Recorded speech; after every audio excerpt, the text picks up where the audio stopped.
Hello everyone, UPSC prelims 2013 का एक और सवाल है आर्ट एंड कल्चर सेक्शन से। यहाँ पर पूछा गया है फिलोसॉफिकल थॉट के बारे में। इंडियन स्कूल ऑफ फिलोसॉफी जो है उसके ऊपर क्वेश्चन है।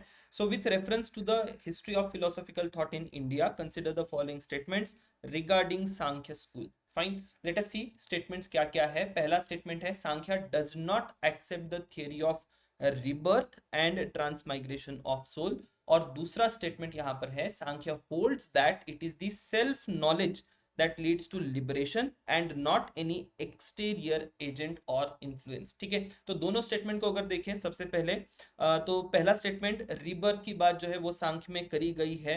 सो ये पहला स्टेटमेंट यहाँ पर इनकरेक्ट हो जाएगा। अब इसको लेके ना कई सारे डाउट्स है कि सांख्य सच में रीबर्थ की बात करता है या नहीं करता है। कई कई सोर्सेस आपको दिखाई देंगे जहां पर कहा गया है कि Sankhya does not believe in rebirth वाला आइडिया वगैरह, तो वो बहुत बड़ा एक कॉन्फ्लिक्ट आपको दिखाई देगा इस पर्टिकुलर एरिया में। तो I have referred to major sources और बाय एंड लार्ज यही बात निकल कर आ रही है कि सांख्य स्कूल जो है it believes in the idea of rebirth. दूसरी बात यहाँ पर पूछी गई है रिगार्डिंग लिबरेशन। तो सांख्य स्कूल के हिसाब से लिबरेशन या मोक्ष कैसे प्राप्त होगा? तो सेल्फ नॉलेज जो है वो आपको मोक्ष की प्राप्ति दिलाएगा। So that is how these two statements had to be considered. अब बात करते हैं करेक्ट आंसर की। तो option B, second statement is the only correct option here, correct ही पूछा है। कीवर्ड क्या क्या पिक करने हैं उसको भी समझ लीजिए। अगर मुझे एक बहुत इंपॉर्टेंट कीवर्ड यहाँ से पिक करना होगा तो I will go forward to Samkhya school of philosophy. और इस प्रकार की जितनी भी इंडियन फिलोसॉफिकल ट्रेडिशंस है उन सारे ही ट्रेडिशंस में मैं थोड़ा सा वैल्यू एडिशन करूंगा। तो दो जगहों पर आपको यहाँ पर वैल्यू एडिशन करनी पड़ेगी। एक, सांख्य को लेकर वैल्यू एडिशन करनी पड़ेगी। दूसरा, जितनी भी इंडियन फिलोसॉफी है उसको लेकर भी थोड़ा बहुत जानकारी आपको यहाँ पर कलेक्ट करना पड़ेगा। बाकी फिर रीबर्थ की idea by and large we are touching upon this particular idea. ठीक है, बाद में भी कई बार इसकी बात होगी। सेल्फ नॉलेज एंड लिबरेशन, यहीं पर ये पार्ट जो है वो क्लियर हो जाएगा। यहाँ पर स्टेटमेंट और उसका एनालिसिस दिया है already. I have talked about कि ये सांख्य स्कूल में पहला स्टेटमेंट और सेकंड स्टेटमेंट में मीनिंग क्या निकल के आता है। Let us talk about the details regarding these keyword. सबसे पहले इंडियन स्कूल ऑफ फिलोसॉफी की जब भी हम लोग बात करते हैं तो उसकी दो ब्रांचेस निकल कर आती है। फर्स्ट ब्रांच इज ऑर्थोडॉक्स, जिसको हम लोग आस्तिक कहेंगे। दूसरी ब्रांच है हेटेरोडॉक्स, दैट इज नास्तिक। अब यहाँ पर थोड़ा सा क्लैरिफिकेशन आपको रिक्वायर्ड होगा कि ऑर्थोडॉक्स एंड हेटेरोडॉक्स बहुत स्ट्रिक्ट सेंस में गॉड में बिलीव है या नहीं उसको लेके नहीं है। ठीक है, ये अथॉरिटी ऑफ वेदास जो है उसको लेकर यहाँ पर हम लोग ऑर्थोडॉक्स और हेटेरोडॉक्स स्कूल्स आइडेंटिफाई कर रहे हैं। जितने भी स्कूल्स इंडियन फिलोसॉफी के वेदास में बिलीव करते हैं we call these schools as orthodox या आस्तिक स्कूल हम लोग उसको कहेंगे। वेदास में बिलीव नहीं करने वाली जितनी भी स्कूल ऑफ थॉट है उसको हम लोग हेटेरोडॉक्स कहेंगे। Now if I talk about the Orthodox school in Indian tradition, तो सांख्य सबसे पहला यहाँ पर नाम निकल के आएगा। उसके प्रपोनेंट भी मैंने यहाँ पर आगे लिख दिए हैं, एक बार गो थ्रू कर लीजिएगा। If you are able to remember it please try to remember it. ठीक है, बहुत काम में आएगा अगर इस पर्टिकुलर टाइप पे या पर्टिकुलर लाइंस पर क्वेश्चन बनता है तो। पहली स्कूल है सांख्य, दूसरी है योग, न्याय, वैशेषिका, मीमांसा एंड वेदांत। ठीक है, तो ये 6 स्कूल आपको ध्यान में रखनी है और उसके रिस्पेक्टिव प्रपोनेंट्स। तो ये तो हो गई आस्तिक या orthodox school of thought in Indian philosophy. Heterodox भी है। हेटेरोडॉक्स में क्या क्या आपको दिखाई देगा? There is Buddhism, there is Jainism and most interesting school of thought that is Charvaka या चारवाक स्कूल ऑफ थॉट उसको कहा जाएगा।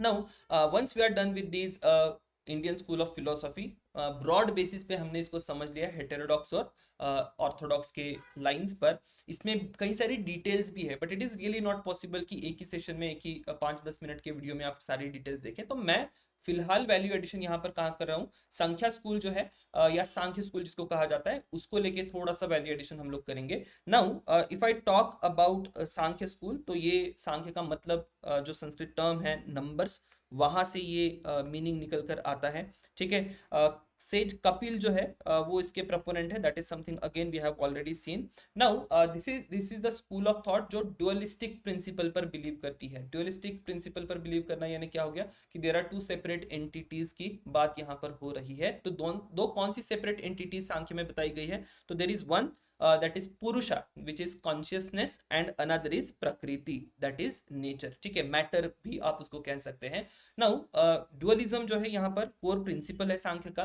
तो ड्यूअलिज्म में हमने ऑलरेडी पुरुष और प्रकृति की बात करी है, तो पुरुष को अगर आप और डिटेल में समझे तो ये प्योर कॉन्शियसनेस की बात कर रहे हैं, या passive, you being a passive observer, ऐसी यहाँ पर एक कॉन्सेप्ट निकल कर आती है। जितना भी मटेरियल, फिजिकल, मेंटल एग्जिस्टेंस है, that will be about the प्रकृति। अब उसको लेके ये ड्यूअलिज्म से एक और आइडिया यहाँ पर प्रेजेंट करी गई है, दैट इज इवोल्यूशन ऑफ प्रकृति। जब भी हम लोग ये प्रकृति के इवोल्यूशन की बात करते हैं, so it is triggered by पुरुषा, ठीक है, ये एक इंपॉर्टेंट आइडिया आपको ध्यान में रखनी है। At the same time when this पुरुषा एंड प्रकृति दे कम टुगेदर, उससे यूनिवर्स का इवोल्यूशन होगा, that is something which is being said in this particular school of thought. अब उसको लेके फिर आगे कुछ एक गुना की बात यहाँ पर करी गई है, क्वालिटीज की बात करी गई है, सत्व है, राजस है, तामस है। आई डोंट थिंक इतना ज्यादा डिटेल आपको यहाँ पर जाना होगा। ये गुना क्या करते हैं उसको लेके हो सकता है कि थोड़ा सा आपको अंडरस्टैंडिंग डेवलप करनी होगी। So gunas interaction drive change within prakriti, creating mental, physical and cosmic phenomena, ठीक है। तो जितना भी गुनास का इंटरैक्शन होगा उसके ऊपर आगे की यहाँ पर एग्जिस्टेंस क्रिएट होगी, जो कि मेंटल, फिजिकल या कॉस्मिक फिनोमिना की एग्जिस्टेंस हो सकती है। लिबरेशन की अगर बात करें, सांख्य स्कूल किस प्रकार से लिबरेशन के आइडिया को प्रेजेंट करता है, let us understand that also. तो यहाँ पर जो लिबरेशन प्राप्त होगा तो वो नॉलेज के थ्रू होगा, ठीक है। So what we are suppose to do here कि as you realise about yourself, जितना आपका सेल्फ रियलाइजेशन होगा उतना आपका नॉलेज बढ़ते जाएगा। And as this knowledge gets on increasing, आप पुरुष और प्रकृति में सेपरेशन देखेंगे। And then there is a stage of liberation, जिसको ऑल्टरनेटली कैवल्य भी कहा गया है, ठीक है। यहाँ पर एक और आइडिया निकल कर आती है कि ये जो स्कूल ऑफ थॉट है, it does not believe in the God. Now यहाँ पर एक प्रॉब्लम हो सकती है कि आप कहेंगे कि ऑर्थोडॉक्स स्कूल या आस्तिक स्कूल भी आप इसको कह रहे हैं, और फिर एंड में आप ये बता रहे हैं कि this particular school of thought does not believe in God.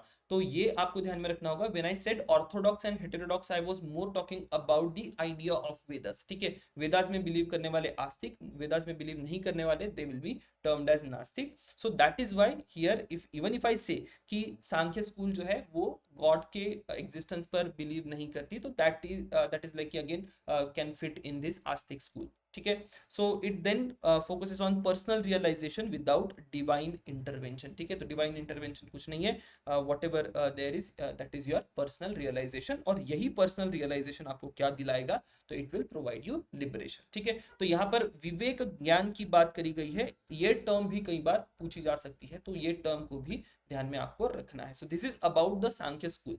Now अगर आप इतना थोड़ा सा डिटेल इसका देख ले, तो उसके बाद क्वेश्चन क्या निकल कर आता है यहाँ पर।